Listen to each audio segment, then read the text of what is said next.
মানসিক কষ্ট কিভাবে কমানো যায়। এই শব্দটা শুনলেই বুকের ভেতরে যেন কিছু একটা চেপে ধরে। আমাদের জীবনের কিছু সময় এমন আসে যখন সবকিছু ঠিকঠাক থাকলেও ভিতরে ভিতরে হাহাকার করে ওঠে। কেউ বুঝতে পারে না, কেউ বুঝেও কিছু করতে পারে না। তবুও আমরা এই কষ্ট থেকে মুক্তি পেতে চাই। আজ চলুন জানি কিভাবে ধাপে ধাপে এই মানসিক কষ্টকে কমানো যায়।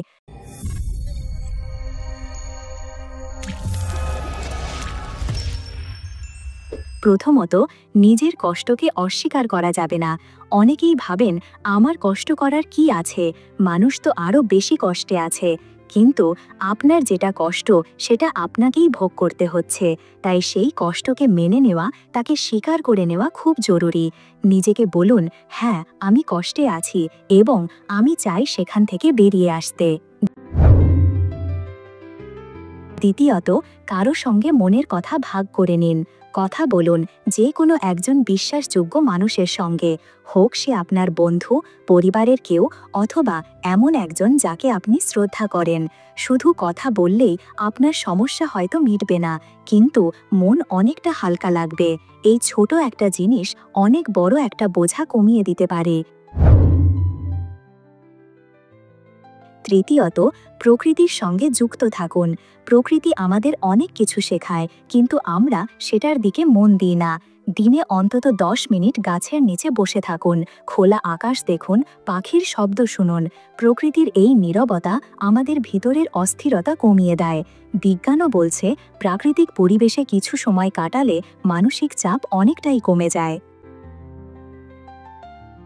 চতুর্থত, শরীর ও মনের মাঝে গভীর সম্পর্ক আছে, তাই নিজের শরীরের যত্ন নিতে ভুলবেন না।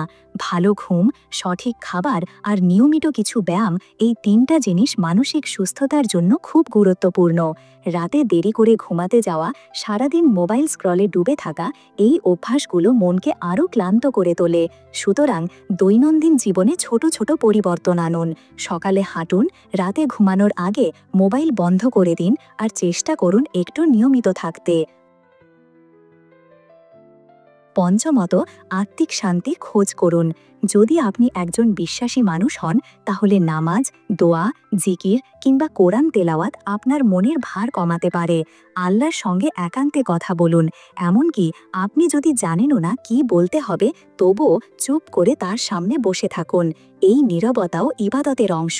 এই সময়গুলোতে অনেকেই গভীর শান্তি অনুভব করেন। সব শেষে বলবো, এই কষ্ট আপনার শেষ নয়, এটা একটা সময়, একটা অধ্যায়। এই অধ্যায় পার হয়ে যাবে, ঠিক যেমন করে আগের অনেক কষ্ট পেরিয়ে এসেছেন আপনি। নিজেকে সময় দিন, নিজেকে ভালোবাসুন। আর যদি কখনো মনে হয় একা খুব বেশি লাগছে, তাহলে জানবেন আপনি একা নন, আমরা আছি পাশে। জীবন সহায় সব সময় আপনাদের পাশে থাকার চেষ্টা করে, নিঃশব্দে, আন্তরিকভাবে। এই ভিডিওটি যদি আপনাকে একটুও সাহায্য করে, তাহলে শেয়ার করে দিন, যাতে অন্য কেউ আলোর খোঁজ পায়।